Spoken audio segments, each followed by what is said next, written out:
بسم اللہ الرحمن الرحیم۔ فائدہ نمبر 2،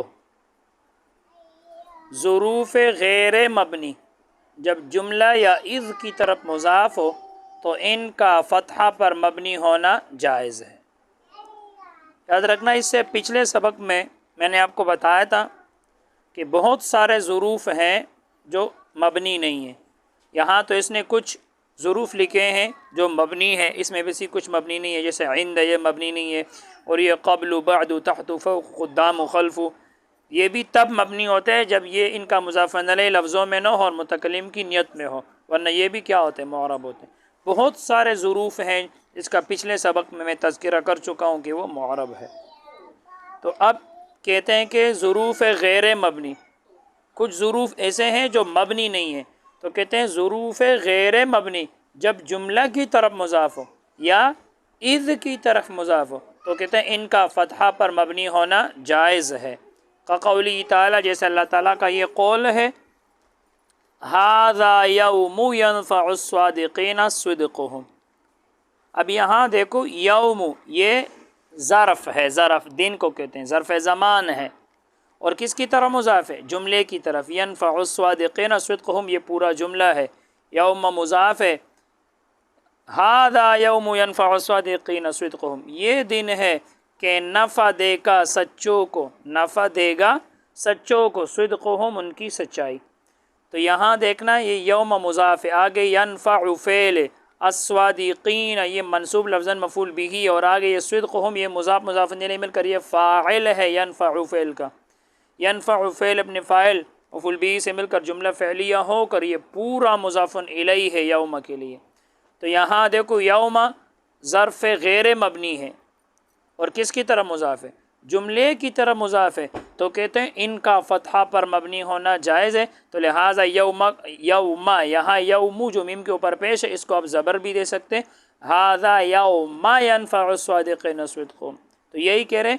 تو یہاں یوم کو مفتوح پڑھنا بھی جائز ہے، یوم، یہ جملے کی مثال ہے، ظروف غیر مبنی جب جملہ کی طرف۔ اب اذ کی مثال آ رہی ہے، اذ کی طرف مضاف ہو تو نیچے دیکھنا، جیسے یومئذ، حینئذ، اب یہاں دیکھنا یوم، ابھی آپ کو بتا دی یہ ظرف غیر مبنی ہے، اسی طرح کہ یہ حین، حین یہ بھی ظرف غیر مبنی ہے، حین ظرف ہے غیر مبنی ہے، مبنی نہیں، اور اس کی کس کی طرح مضاف ہے؟ اذ، یہاں بھی دیکھو یومئذ، حینئذ، تو یہ اذ کی طرف مضاف ہے۔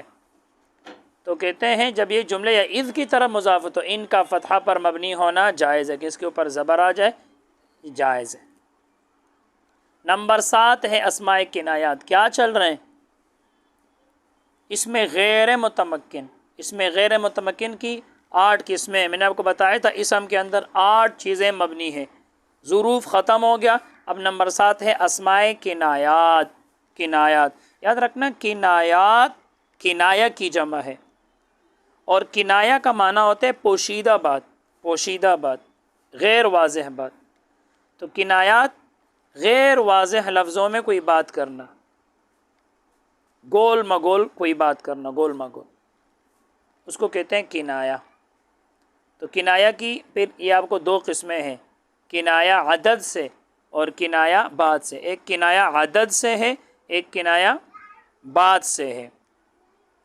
تو غیر واضح لفظوں میں کوئی بات کرنا، مثال کے طور پر آپ زید کی سخاوت بیان کرتے ہیں کہ زید سخی ہے، ایک تو واضح سی بات ہے کہ آپ یوں کہہ دو کہ زید سخی ہے۔ ایک یہ ہے کہ آپ پوشیدہ بات کرو جس سے زید کی سخاوت معلوم ہوتی ہے، جو زید کی سخاوت پر دلالت کرے۔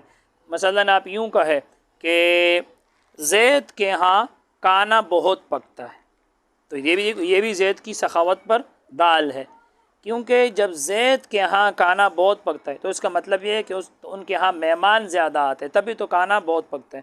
جب مہمان زیادہ آتے ہیں تو معلوم ہوا زید کیا ہے؟ سخی ہے۔ تو دیکھو، جب آپ نے کہا زید کے ہاں کھانا بہت پکتا ہے، یہ کنایہ لفظ ہے، آپ زید کی سخاوت کو بیان کر رہے ہیں، لیکن آپ نے یہ نہیں کہا کہ زید سخی ہے، آپ نے کیا کہا؟ زید کے ہاں کھانا بہت پکتا ہے۔ تو یہ ہے کنایہ، کہ غیر واضح لفظوں میں کوئی بات کرنا، پوشیدہ بات۔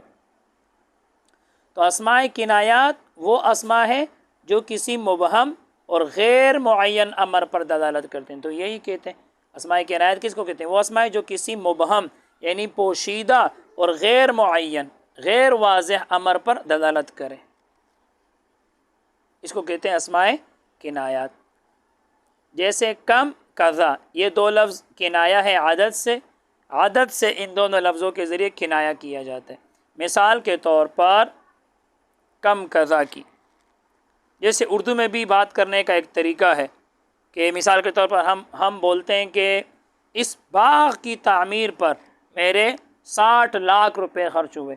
تو آپ اردو میں اس کو یوں بھی تعبیر کر سکتے ہیں کہ اس باغ کی تعمیر پر میرے اتنے پیسے خرچ ہوئے، اتنے.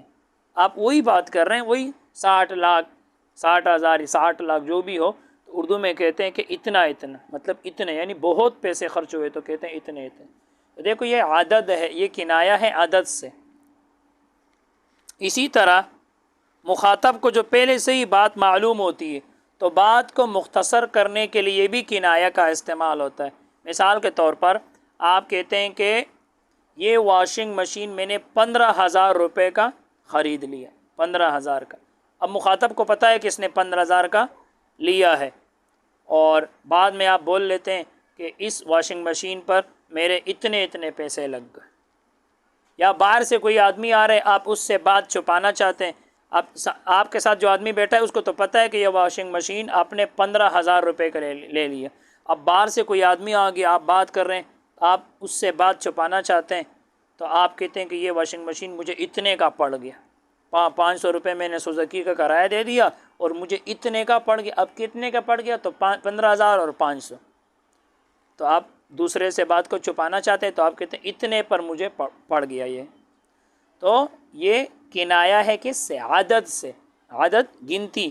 تو آپ نے یہ نہیں کہا کہ 15,500، آپ کہتے ہیں اتنے کا. دیکھو یہ کنایہ ہے عدد سے.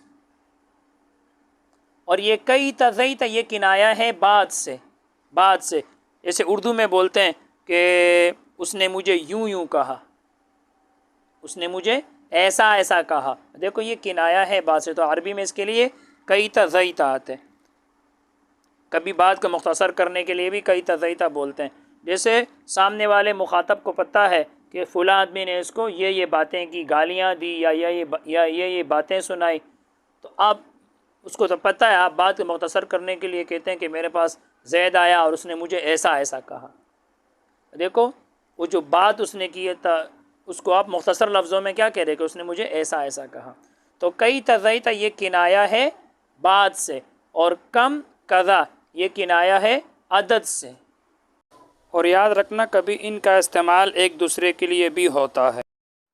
تو یہ کذا بھی کنایہ بعد سے آتا ہے. کذا ویسے تو کذا کنایہ عدد سے ہے، لیکن یہ بعد سے بھی کنایہ ہو سکتا ہے، یاد رکھنا.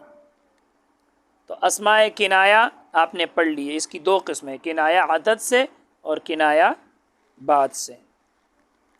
تو 2 کلمات جو کم اور کذا آتے ہیں جن کا ترجمہ اتنا کیا جاتا ہے، اتنا. اور دوسری قسم وہ ہے جو کسی گفتگو یا واقعہ کا تذکرہ کرنے کی جگہ استعمال ہوتے ہیں. اس کے لیے کئی تزیت آتے ہیں کہ اس نے مجھے ایسا کہا، کئی تزیت. اور یہ میں نے اتنے کا خریدا، یا اس بلڈنگ کی تعمیر میں نے اتنے پیسے خرچ کیے، تو یہ بولا جاتا ہے. تو اسماء کنایات وہ اسماء جو کسی مبہم اور غیر معین امر پر دلالت کرتے ہیں، واضح نہیں ہوتی. تو آپ کو پتہ ہے کہ میں نے اتنے کا پڑھ گیا، اب کتنے کا پڑھ گیا یہ بات کیا نہیں ہے، واضح نہیں ہے.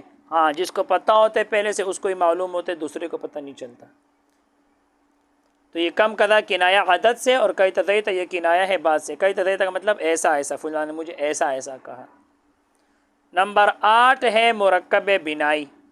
جیسے 11، مرکب بنائی یاد رکھنا 11 سے لے کر 19 تک ہوتے، اور یہ بھی مبنی ہوتے. 11 سے لے کر 19 تک دونوں جزوں پر ہمیشہ فتحات ہے، سوائے 12 کہ بارہ کا یہ پہلا جز جو ہے اثنا، یہ معرب ہے، یہ کبھی اثنی ہی ہوتے، بدلتا رہتا ہے. تو مرکب بنائی 11 سے لے کر 19 تک یہ مبنی ہوتے، دونوں جزوں پر فتحات ہے.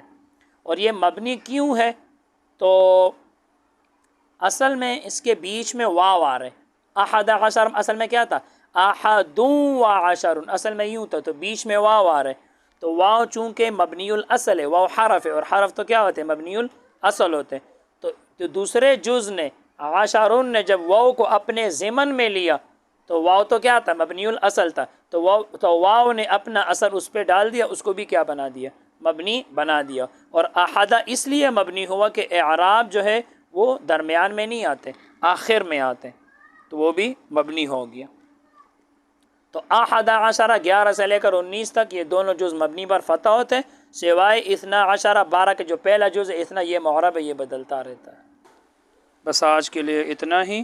اللہ تعالی ہم سب کو علم نافع عطا فرمائے۔ السلام علیکم۔